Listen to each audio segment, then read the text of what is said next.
Salut à tous. Aujourd'hui, je fais une petite vidéo pour présenter ma bagnole.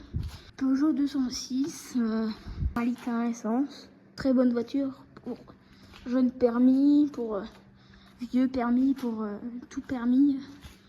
Une petite sangle pour tirer les autres. Des phares que j'ai rénovés avec un produit spécial. Une jante de secours qui restera toute la vie. Un intérieur classique, hein, j'ai envie de vous dire. C'est franchement classique. Là, on a les commodos. On a pommeau, frein à main. Je vais pas vous expliquer l'intérieur d'une voiture, je pense. Surtout une 206. Moi, c'est un compteur. Il y a 3 compteurs. 3 aiguilles à la place de 4. J'aurais préféré avoir une 4, mais pas grave. Hein. Elle a un peu mangé l'auto. Un peu le pare-brise. Je sais pas si ça va se voir. Si ça se voit un petit peu.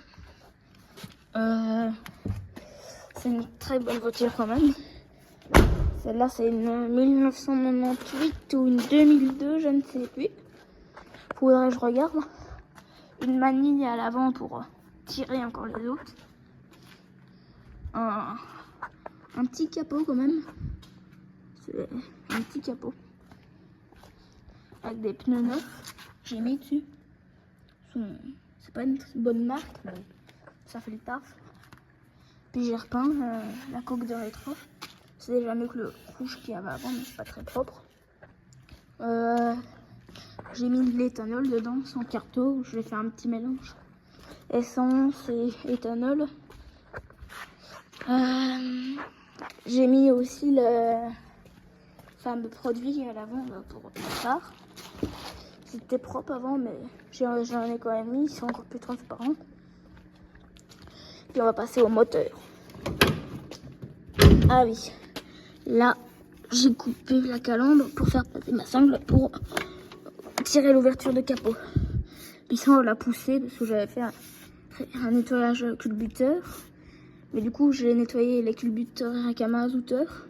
Et j'ai mis de l'essence dedans et du coup c'est reparti dans l'huile. Alors on l'a poussé avec un quad pour la changer de sens et la mettre sur le pont. Du coup ça a un peu mangé de l'avant de l'auto. Alors, on passe au moteur. Attends, je pose un coup. Comme j'ai dit avant, 1 litre à essence. 60 ou 70 chevaux, je ne sais plus.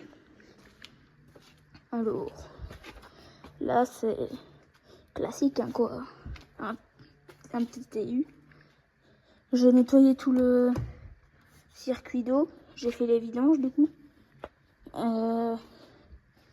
Sinon j'ai fait le vidange de boîte aussi.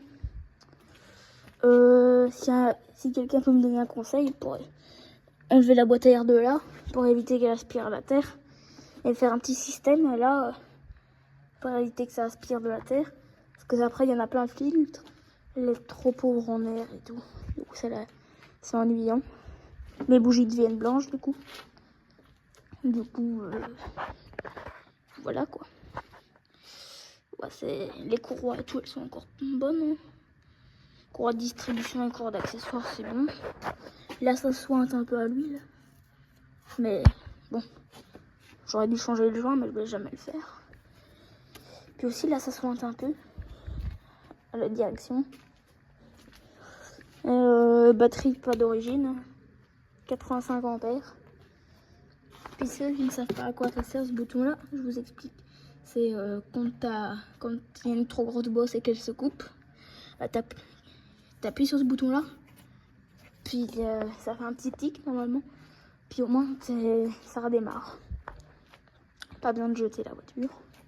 Puis j'ai ce tuyau-là, une fois je l'avais mal accroché, je l'avais pas accroché, j'avais oublié. Puis ça va s'enfoncer dans la courroie là. Du coup j'ai fait cette réparation-là. Dutch Qualitat, comme on dit. Je vais passer au coffre, mais pas beaucoup de monde qui s'intéresse, je pense, mais bon, pas grave. Un peu de trou de secours, un peu de câble. C'est une Peugeot, c'est normal. Non, je rigole, ça va, c'est fiable quand même. Et la motorisation 1 litre, c'est pas vraiment bien. Parce qu'il y a le moteur un peu léger pour la voiture quand même. Même si ça reste une 206, tu vois. Faudrait... Le 1 litre 1, il est bien. 1 litre 3, 1 litre 6 et tout, c'est bien. T'as le 2 litres HDI aussi qui est pas mal. Très bon moteur. Un très bon moteur, le 2 litres. Et le 1 litre 1 est très solide aussi. Bon, allez, je vous laisse. Et abonnez-vous. Surtout, abonnez-vous.